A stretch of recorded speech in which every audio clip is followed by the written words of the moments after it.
Hey guys, it's Whitney. Welcome back to my channel. If you're new here, I do different videos mostly. I've done vlogs, reviews, things like that. But today's video, I'm going to be talking about my pregnancy. So it's my first pregnancy update video.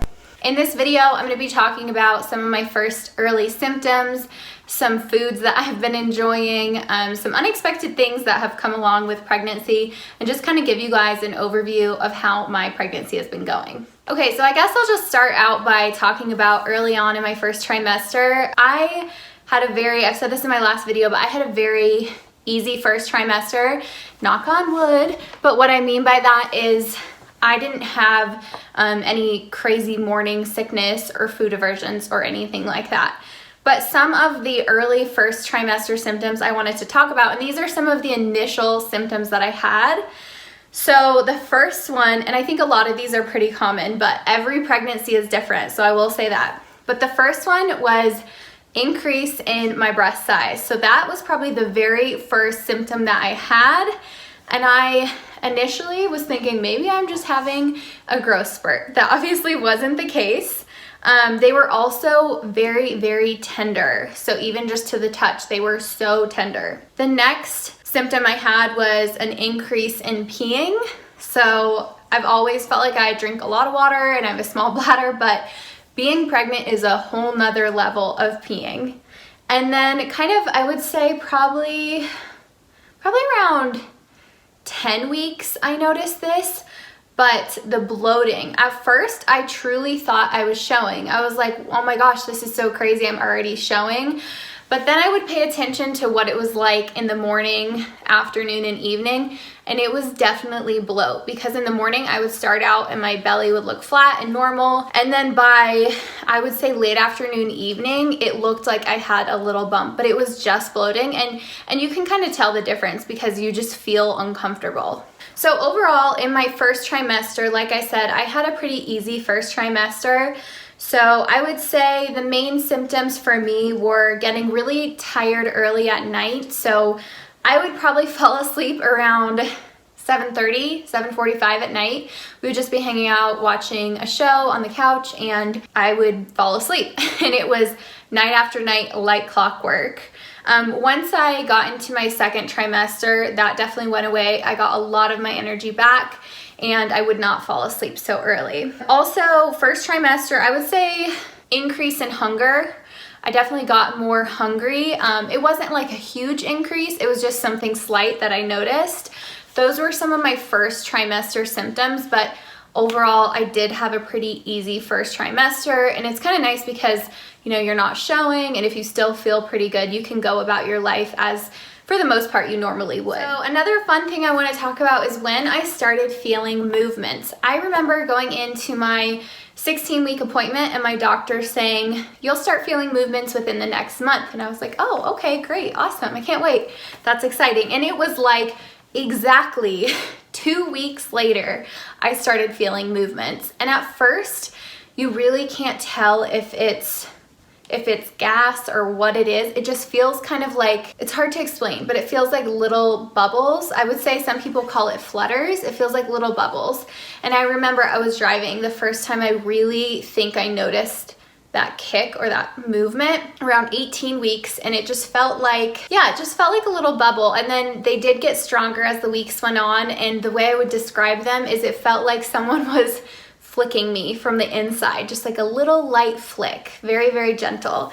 Next up, I want to talk about some of my favorite foods. I know a lot of people have cravings during pregnancy. Some people have really intense cravings. I honestly haven't had that many like intense cravings, and I know another common thing is to have like cravings for weird food, and again, I don't really think I had that, but I definitely did have foods that I liked a lot more than I normally would. So the first one is cuties, little orange cuties. I still love those. I probably go through a bag of cuties a week. They're just really good. There's something about fruit for me during pregnancy that I really, really love, and cuties have been my favorite, so that's one of them. But I will say even before pregnancy, I liked them. I just like them a lot more now. The next one is eggs. I've always loved eggs, and I still love eggs. I would say in pregnancy, I don't know if I love them more.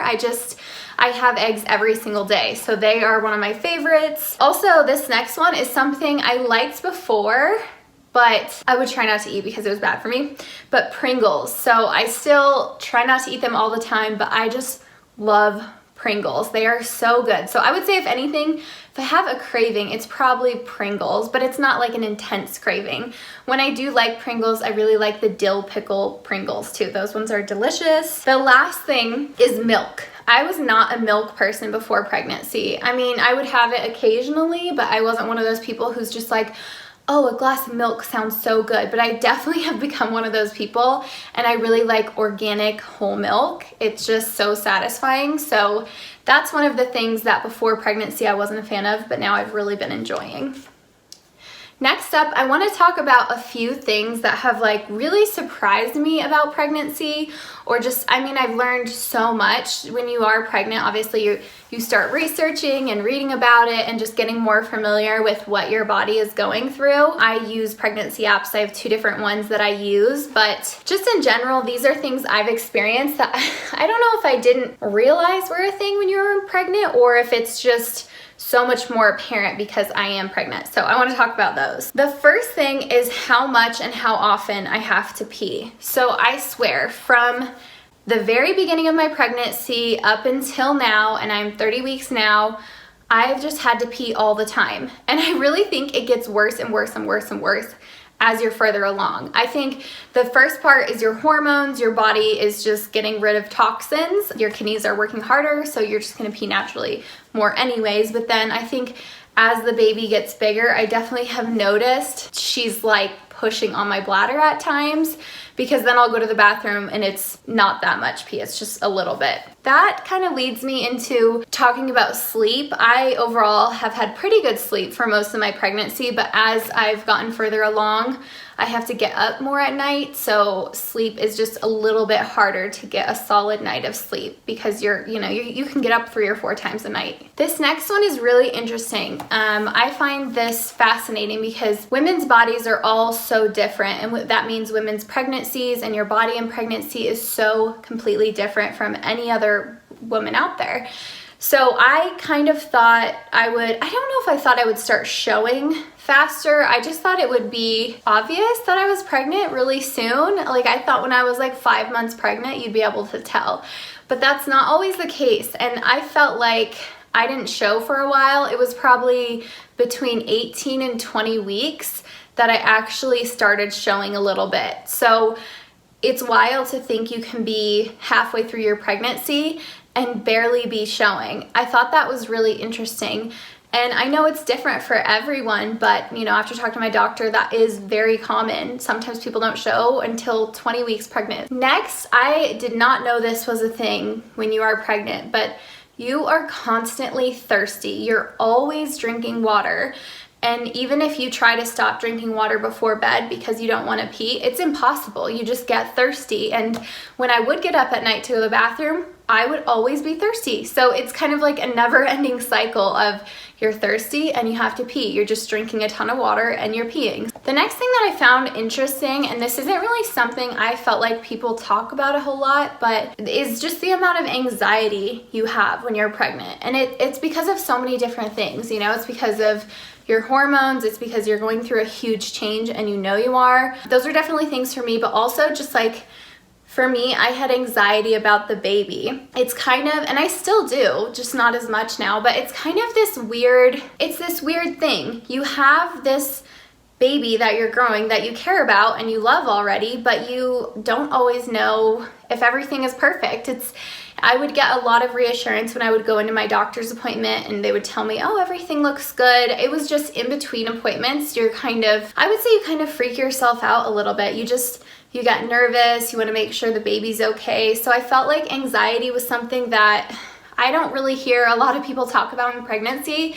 They really talk about the stereotypical symptoms that you have or everything like that, and you see, cute belly photos and all those things. But yeah, anxiety is one of those things that I didn't really expect to experience, but I definitely did The last thing I want to talk about is workouts. So my doctor told me stay active during your pregnancy from the start to the end. You want to keep working out, you want to walk, you want to do all of those things. And really what they told me when it comes to working out, they didn't say keep your heart rate under a certain number or anything like that. They just said do the talk test. So make sure when you're doing your workouts, you can still talk and hold a conversation, which I think is a really good rule, because I think you can stress yourself out if you're trying to watch your heart rate and things like that. Maybe also that takes away your focus from your workout. But I think just making sure you can keep a conversation going is a very helpful tool for making sure your workouts are safe. But obviously, talk to your doctor. Everyone is different. In my first trimester, I really didn't change a whole lot when it came to my workouts. I think it was probably around 12 weeks, maybe even 10 weeks, where I did decide to kind of do less ab workouts, and I decided to start focusing on engaging my deep core, my TVA, in hopes that I minimize any ab separation that happens. I can leave information about that, but I did some research. That's definitely something that happens, and it's common in pregnancy, so there are ways to try to prevent that from happening. So I would say in my mid part of my second trimester, I did start going down in weight. So I've continued to do weightlifting, I've continued to do everything like that, but I did start kind of going a little bit lighter in weight. And then entering my third trimester, I've kind of maintained where I've been at when it comes to that, but I get more tired, so I just take things a little bit slower. And then also I've been continuing to walk every day. I think walking is very important to stay fit for your pregnancy and for delivery. I hope you guys like this video. If you are pregnant or if you're planning to become pregnant, I would love to hear what you've been going through or some interesting symptoms that you did not expect. So leave that info in the comments below, and definitely make sure to hit the like button if you like this video, and don't forget to subscribe so you can see future videos that I post. Thanks for watching.